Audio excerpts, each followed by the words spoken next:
നമസ്കാരം. 2025 സ്റ്റാർട്ട് ചെയ്തു. Bharat mobility global expo show വരാൻ പോവുകയാണ്. ജനുവരി 17-നാണ് അത് വരുന്നത്. ആദ്യമേ തന്നെ ഹ്യുണ്ടായി വലിയൊരു സർപ്രൈസാണ് നൽകിയിട്ടുള്ളത്. കാരണം അവരുടെ ക്രെറ്റയുടെ ഇലക്ട്രിക് EV അൺവീൽ ചെയ്തിട്ടുണ്ട്. ഒഫീഷ്യലി അൺവീൽ ചെയ്യാൻ പോകുന്നത് ഭാരത് മൊബിലിറ്റി ഗ്ലോബൽ എക്സ്പോ ഷോയിലാണ്. K2 പ്ലാറ്റ്ഫോമിൻ്റെ ഒരു മോഡിഫൈഡ് വേർഷനിലാണ് ഈ ഒരു വാഹനം വരാൻ പോകുന്നത്. 2-3 കാര്യങ്ങൾ പറയാനുണ്ട്. കാരണം എന്താണെന്ന് വെച്ച് കഴിഞ്ഞാൽ നിങ്ങളൊരു ഇലക്ട്രിക് കാർ വാങ്ങുമ്പോൾ നിങ്ങൾ ആദ്യം മനസ്സിലാക്കേണ്ട ഒരു കാര്യം, നിങ്ങൾക്ക് അത്രമേൽ ഓട്ടമുണ്ടെങ്കിൽ മാത്രമാണ് അത് ലാഭകരം. അല്ലാതെ നിങ്ങളൊരു ഇലക്ട്രിക് കാർ വാങ്ങിച്ചിട്ട് വീട്ടിലിടുക, അല്ലെങ്കിൽ ആഴ്ചയിൽ 1-2 തവണ അല്ലെങ്കിൽ 3 തവണ ഓടിച്ചാൽ പോലും നിങ്ങൾക്ക് ലാഭമുണ്ടാകില്ല. അപ്പോൾ പ്രധാനമായിട്ടും മറ്റൊരു കാര്യമെന്ന് പറയുന്നത്, ഇലക്ട്രിക് കാർ കുറച്ചും കൂടെ സൈലൻ്റാണ്, നല്ല ടോർക്കിയൊക്കെയാണ്. എന്നിരുന്നാൽ പോലും അതിൻ്റെ റീസെയിൽ വാല്യൂ ഓൾമോസ്റ്റ് 0 എന്നൊക്കെ തന്നെ നമുക്ക് പറയാം. അത് മാത്രമല്ല, സാധാരണ പെട്രോൾ ഡീസൽ കാറുമായിട്ട് കമ്പയർ ചെയ്യുമ്പോൾ അതിൻ്റെ വാല്യൂ ഡിപ്രിസിയേഷൻ എന്ന് പറയുന്നത് വളരെ കൂടുതലാണ്. അപ്പോൾ നമുക്ക് കാര്യത്തിലേക്ക് വരാം. സർപ്രൈസ് എന്ന് പറയുന്നത് പ്രധാനമായിട്ടും ഈ ഒരു ബോൺ ഇലക്ട്രിക് പ്ലാറ്റ്ഫോമിലാണ് ഈ ഒരു വാഹനം വരുന്നത് എന്നൊരു വിശ്വാസമുണ്ടായിരുന്നു. അത് തെറ്റിപ്പോയി. കാരണം ക്രെറ്റയുടെ EV വരാൻ പോകുന്നത് K2 പ്ലാറ്റ്ഫോമിൻ്റെ ഒരു അഡാപ്റ്റഡ് ആയിട്ടുള്ള ഒരു മോഡിഫൈഡ് വേർഷനിലാണ്. അതായത് ശരിക്കും പറഞ്ഞിട്ടുണ്ടെങ്കിൽ നിലവിലുള്ള പ്ലാറ്റ്ഫോമിനെ ഒന്ന് മോഡിഫൈ ചെയ്തിട്ട് അവിടെ ബാറ്ററി പാക്കുകൾ അടുക്കി വെച്ചിരിക്കുകയാണ്. പ്രധാനമായിട്ടും നമ്മൾ മനസ്സിലാക്കേണ്ട ഒരു കാര്യം, ഈ ഒരു വാഹനം എന്ന് പറയുന്നത് ഹ്യുണ്ടായുടെ ഒരു സ്റ്റെപ്പിംഗ് സ്റ്റോൺ ആണ്. ഒരിക്കലും നമുക്കൊരു കൊന EV ഒക്കെ ആയിട്ട് കമ്പയർ ചെയ്യാൻ കഴിയില്ല. എഞ്ചിൻ ബേയുടെ മറ്റൊരു വ്ളോഗിലേക്ക് എൻ്റെ എല്ലാ ഫാമിലി മെമ്പേഴ്സിനും ഹാർദമായ സ്വാഗതം. നമ്മുടെ വ്ളോഗൊക്കെ നിങ്ങൾക്ക് ഇഷ്ടപ്പെടുന്നുണ്ടെങ്കിൽ തീർച്ചയായിട്ടും നമ്മുടെ ചാനലിനെ ഒന്ന് സപ്പോർട്ട് ചെയ്യുക, സബ്സ്ക്രൈബ് ചെയ്യുക, മാക്സിമം ലൈക്ക് ചെയ്യുക, ഷെയർ ചെയ്യുക, കമൻറ്റ് ചെയ്യുക. അപ്പോൾ ഞാൻ ആദ്യമേ തന്നെ പറഞ്ഞ കാര്യമെന്ന് പറയുന്നത്, നിങ്ങൾ ഏത് ഇലക്ട്രിക് വാഹനം വാങ്ങുമ്പോഴും ആ ഇലക്ട്രിക് വാഹനം എന്ന് പറയുന്നത് ബോൺ ഇലക്ട്രിക് പ്ലാറ്റ്ഫോം വാഹനമാണോ എന്ന് നിങ്ങൾ നോക്കുക. അത് കൂടുതലും അങ്ങനെയുള്ള വാഹനങ്ങൾ സെലക്ട് ചെയ്യാൻ ശ്രമിക്കുക. ഇപ്പോൾ നമ്മൾ നോക്കുകയാണെന്നുണ്ടെങ്കിൽ ഈ ഒരു വാഹനത്തിൻ്റെ ഡയമെൻഷൻസ് എല്ലാം നോക്കുകയാണെന്നുണ്ടെങ്കിൽ ഓൾമോസ്റ്റ് ക്രെറ്റയുടെ നിലവിലുള്ള ഐസ് വേർഷനുമായിട്ട് കമ്പയർ ചെയ്യുമ്പോഴത്തേക്കും സിമിലറാണ്. ഫ്രണ്ട് ഡിസൈൻ കുറച്ച് വ്യത്യാസമുണ്ട്. ഒബ്വിയസ്ലി നമുക്കറിയാം, അതൊരു ഇലക്ട്രിക് കാർ ആകുമ്പോഴത്തേക്കും ഫ്രണ്ട് ഗ്രില്ലെല്ലാം ക്ലോസ് ചെയ്തിട്ടുണ്ട്. ക്രെറ്റയുടെ ലൈനുമായിട്ട് ഏകദേശം ഒരു രൂപസാദൃശ്യമൊക്കെ നമുക്ക് ഫീൽ ചെയ്യും. ഫ്രണ്ടിലേക്ക് നോക്കുമ്പോഴത്തേക്കും LED പ്രൊജക്റ്റഡ് ഹെഡ് ലാമ്പുകളും LED DRLs അങ്ങനെയുള്ള കാര്യങ്ങളെല്ലാം ഉണ്ട്.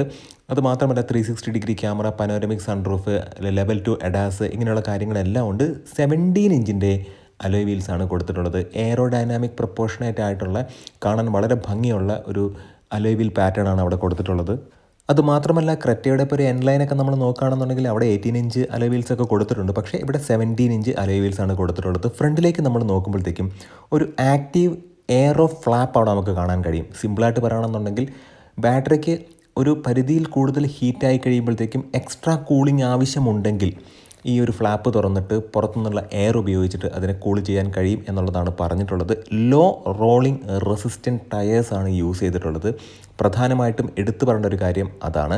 പിന്നെ നമ്മൾ ഫ്രണ്ടിൽ നിന്ന് നോക്കുകയാണെന്നുണ്ടെങ്കിലും സൈഡിൽ നിന്ന് നോക്കുകയാണെന്നുണ്ടെങ്കിലും ബാക്കിൽ നിന്ന് നോക്കുകയാണെന്നുണ്ടെങ്കിലും നിലവിലുള്ള ഐസ് വേർഷൻ വാഹനവുമായിട്ട് ഒരുപാട് സാദൃശ്യമുണ്ട്. കാരണം K2 പ്ലാറ്റ്ഫോമിൻ്റെ ഒരു മോഡിഫൈഡ് വേർഷനാണ് ഈ ഒരു വാഹനം എന്ന് പറയുന്നത്. ഇനി നമ്മൾ ഇൻറ്റീരിയറിലേക്ക് ജസ്റ്റ് ഒന്ന് പോയിട്ട് വരാം. ശരിക്കും പറഞ്ഞിട്ടുണ്ടെങ്കിൽ ഒരു ഇൻറ്റീരിയറിൻ്റെ ഒരു സ്റ്റൈലിംഗ് ഒക്കെ മൊത്തത്തിൽ മാറിയിട്ടുണ്ട്. അതുമാത്രമല്ല, ഇൻസ്ട്രുമെൻറ്റ് ക്ലസ്റ്ററിൻ്റെ ഡിസൈൻ മാറിയിട്ടുണ്ട്. ഇൻഫോർടൈൻമെൻറ്റ് സിസ്റ്റം ഒക്കെ ഓൾമോസ്റ്റ് സെയിം തന്നെയാണ്.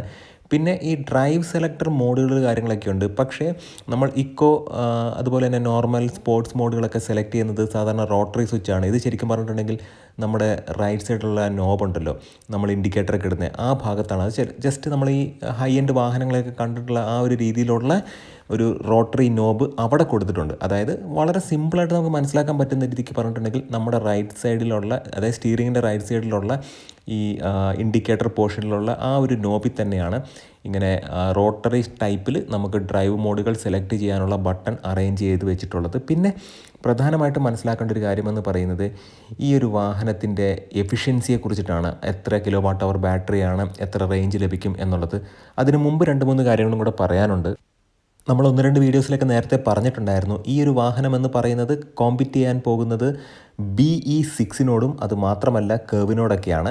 അപ്പോൾ അങ്ങനെ നോക്കുമ്പോഴത്തേക്കും അതിനൊത്തൊരു വാഹനമാണോ ഇത്? അത് പ്രൈസ് വന്നാൽ മാത്രമാണ് നമുക്ക് പറയാൻ കഴിയുകയുള്ളൂ. ഇപ്പോൾ ഫോർ എക്സാമ്പിൾ ഈ ഒരു വാഹനത്തിൻ്റെ ബാറ്ററി പാക്ക് നോക്കുകയാണെന്നുണ്ടെങ്കിൽ 2 ടൈപ്പ് ബാറ്ററി പാക്കുണ്ട്. 2 ടൈപ്പ് എന്ന് പറയുന്നത് 2 kWh ബാറ്ററി പാക്കുണ്ട്.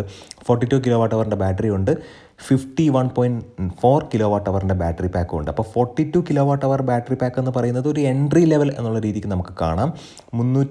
90 കിലോമീറ്ററാണ് ക്ലെയിം ചെയ്യുന്ന റേഞ്ച്. നമുക്ക് അത്രത്തോളം ഒരു റേഞ്ച് ലഭിക്കുക എന്നുള്ളത് വളരെ കുറവ് സാധ്യതയാണ്. അതുമാത്രമല്ല 51.4 kWh ബാറ്ററി പാക്ക് ഉണ്ട്. അതിന് ക്ലെയിം ചെയ്യുന്ന റേഞ്ച് എന്ന് പറയുന്നത് 473 കിലോമീറ്ററാണ്. അപ്പോൾ വെഹിക്കിൾ ടു ലോഡ് അങ്ങനെയുള്ള ഫീച്ചേഴ്സ് കാര്യങ്ങളെല്ലാം വരുന്നുണ്ട്. അപ്രോക്സിമേറ്റ്ലി ഒരു വാഹനത്തിൻ്റെ പവർ എന്ന് പറയുന്നത് ഒരു 150 bhpയോട് അടുത്തായിരിക്കും. 140-നും 150-നും ഇടയ്ക്കായിരിക്കും. അങ്ങനെ നോക്കുമ്പോഴത്തേക്കും എടുത്തു പറയേണ്ട ഒരു കാര്യം, പ്രധാനമായിട്ട് ഇപ്പോഴാണ് ഓർത്തത്, എടുത്തു പറയേണ്ട കാര്യം എന്ന് പറയുന്നത് 7.9 സെക്കൻഡ്സ് മാത്രമാണ് 0-ൽ നിന്നും 100 കിലോമീറ്റർ അച്ചീവ് ചെയ്യാനായിട്ടുള്ളത്. അത് ഇലക്ട്രിക് കാറിൻ്റെ കേസിൽ ഇത്രയും ഭയങ്കര ടോർക്കായിട്ടുള്ളൊരു വാഹനമാണ്. ഫ്രണ്ട് വീൽ ഡ്രൈവാണ് ഈ ഒരു വാഹനം. അവിടെയാണ് നമ്മൾ പ്രധാനമായിട്ടും പോയിൻ്റ് ഔട്ട് ചെയ്തത്. ഈ ഒരു വാഹനം കോമ്പറ്റ് ചെയ്യാൻ പോകുന്ന മഹീന്ദ്രയുടെ BE6 എന്ന് പറയുന്ന വാഹനം റിയൽ വീൽ ഡ്രൈവാണ്, പിൻവീൽ ഡ്രൈവുകളാണ്. അവിടുത്തെ ബാറ്ററി പാക്ക് നമ്മൾ നോക്കുകയാണെന്നുണ്ടെങ്കിൽ 59 kWh, അതുമാത്രമല്ല 79 kWh ബാറ്ററി പാക്കുമാണ്. പക്ഷേ നമ്മൾ പ്രധാനമായിട്ടും ശ്രദ്ധിക്കേണ്ട ഒരു കാര്യമെന്ന് പറയുന്നത് കർവിലേക്ക് നോക്കുമ്പോഴത്തേക്കും 45 kWh ബാറ്ററി പാക്കിൻ്റെ ഒരു ഓപ്ഷനുണ്ട്, 55 kWh ബാറ്ററി പാക്കിൻ്റെ ഒരു ഓപ്ഷനുണ്ട്. അങ്ങനെ നോക്കുമ്പോഴത്തേക്കും മൊത്തത്തിൽ ബാറ്ററി പാക്കിൻ്റെ ഒരു കപ്പാസിറ്റി എന്ന് പറയുന്നത് ഈ വാഹനം കോമ്പറ്റ് ചെയ്യാൻ പോകുന്ന മറ്റ് 2 വാഹനങ്ങളുമായിട്ട് കമ്പയർ ചെയ്യുമ്പോഴത്തേക്കും കുറവാണ്. ഇനി ഇതിൻ്റെ ഒരു പ്രൈസാണ്.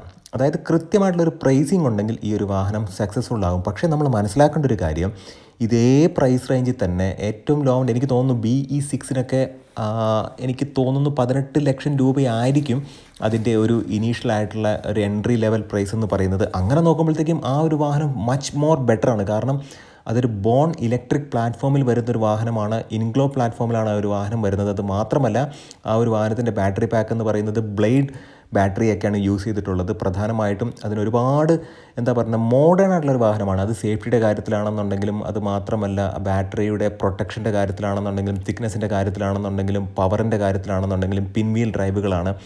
ആ ഒരു സ്റ്റേജിലേക്കാണ് ഈ നിലവിലുള്ള ക്രെറ്റയുടെ പ്ലാറ്റ്ഫോം മോഡിഫൈ ചെയ്തിട്ട് അവിടെ ബാറ്ററി പാക്കുകൾ അറേഞ്ച് ചെയ്തിട്ട് ഇത്തരത്തിലൊരു വാഹനം വരുന്നത്. തീർച്ചയായിട്ടും പനോരമിക് സൺറൂഫ് ഉണ്ട്, 360-ഡിഗ്രി ക്യാമറയുണ്ട്, അതുപോലെ തന്നെ അഡാസിൻ്റെ പ്രൊവിഷൻസൊക്കെ കൊടുത്തിട്ടുണ്ട്. പിന്നെ പ്രധാനമായിട്ടും നമ്മൾ മനസ്സിലാക്കേണ്ട ഒരു കാര്യമെന്ന് പറയുന്നത്, എനിക്ക് തോന്നുന്നു ഈ ഒരു വാഹനത്തിൻ്റെ പ്രൈസിംഗ് എന്ന് പറയുന്നത് വളരെ ക്രൂഷ്യലാണ്. അപ്പോൾ മൊത്തത്തിൽ നോക്കുകയാണെന്നുണ്ടെങ്കിൽ ഇൻറ്റീരിയറിനകത്ത് ഏറ്റവും ഒരു ഡിഫറൻസ് എന്ന് പറയുന്നത് ഈ മെഴ്സിഡീസിലൊക്കെ കണ്ടിട്ടുള്ള രീതിയിലുള്ള ഇൻഡിക്കേറ്റർ നോബിൻ്റെ സൈഡിലുള്ള ഇൻഡിക്കേറ്റർ നോബ് നമ്മൾ പറയുന്നില്ല, ആ ഒരു സ്റ്റോക്കിൽ നമ്മൾ കണ്ടിട്ടുള്ള ഈ റോട്ടറി സ്വിച്ചുകളാണ്. അതൊരു വലിയ ഒരു സർപ്രൈസായിട്ട് എനിക്ക് തോന്നി. അത് മാത്രമല്ല സ്റ്റിയറിംഗ് വീലൊക്കെ മൊത്തം മാറിയിട്ടുണ്ട്. ഹ്യുണ്ടായുടെ ലോഗോ ഒന്നും അവിടെ കാണുന്നില്ല. മൊത്തത്തിൽ ഒരു ഇലക്ട്രിക് അവതാരത്തിൽ ക്രെറ്റ എൻലൈൻ വന്ന രീതിക്കാണ് നമുക്ക് മനസ്സിലാക്കാൻ കഴിയുന്നുള്ളത്. പിന്നെ എടുത്തു പറയേണ്ട ഒരു കാര്യം, നമ്മൾ ഈ ഒരു വാഹനം വാങ്ങുമ്പോൾ നമ്മൾ ശ്രദ്ധിക്കേണ്ടത് എപ്പോഴും ഇലക്ട്രിക് കാറുകൾ ബോൺ ഇലക്ട്രിക് പ്ലാറ്റ്ഫോം വാഹനങ്ങൾ വാങ്ങാൻ ശ്രമിക്കുക. അത് മാത്രമല്ല ഹ്യുണ്ടായുടെ ഒരു first electric car, already first electric car എന്ന് പറയാൻ പറ്റില്ല, കോനയുണ്ട്, എന്നാൽ പോലും നിലവിലുള്ള അവരുടെ എക്സിസ്റ്റിംഗ് മോഡലിൽ നിന്നും ഒരു ഇലക്ട്രിക് പതിപ്പ് വന്നത് ഈ ഒരു വാഹനത്തിലൂടെയാണ്. തീർച്ചയായിട്ടും നമ്മൾ ശ്രദ്ധിക്കേണ്ട ഒരു കാര്യം, ഈ വിലയ്ക്ക് മറ്റ് നല്ല വാഹനങ്ങൾ അവൈലബിൾ ആണോ എന്ന് ശ്രദ്ധിക്കുക. കമ്പാരിറ്റീവ്ലി സീറോ റീസെയിൽ വാല്യൂ ആണ് ഇത്തരം വാഹനങ്ങൾക്ക്. അപ്പോൾ നമ്മൾ കൊടുക്കുന്ന വിലയ്ക്കുള്ള വാഹനം ഉണ്ടോ എന്ന് നോക്കുക. ഏതായാലും ഈ ഒരു വാഹനത്തിൻ്റെ പ്രൈസ് അതുപോലെ ബാക്കിയുള്ള കാര്യങ്ങളെല്ലാം നമുക്ക് ഭാരത് മൊബിലിറ്റി ഗ്ലോബൽ എക്സ്പോ ഷോയിൽ അറിയാൻ കഴിയും. അപ്പോൾ തീർച്ചയായിട്ടും ഈ ഒരു ചെറിയ അറിവ് നിങ്ങൾക്ക് ഉപകാരപ്രദമായി എന്ന് വിശ്വസിക്കുന്നു. നല്ല നല്ല കോണ്ടൻറ്റുകളായിട്ട് നമുക്ക് വീണ്ടും കാണാം. നിങ്ങളുടെ സ്നേഹത്തിനും സപ്പോർട്ടിനും ഒരിക്കൽ കൂടെ നന്ദി. നമസ്കാരം.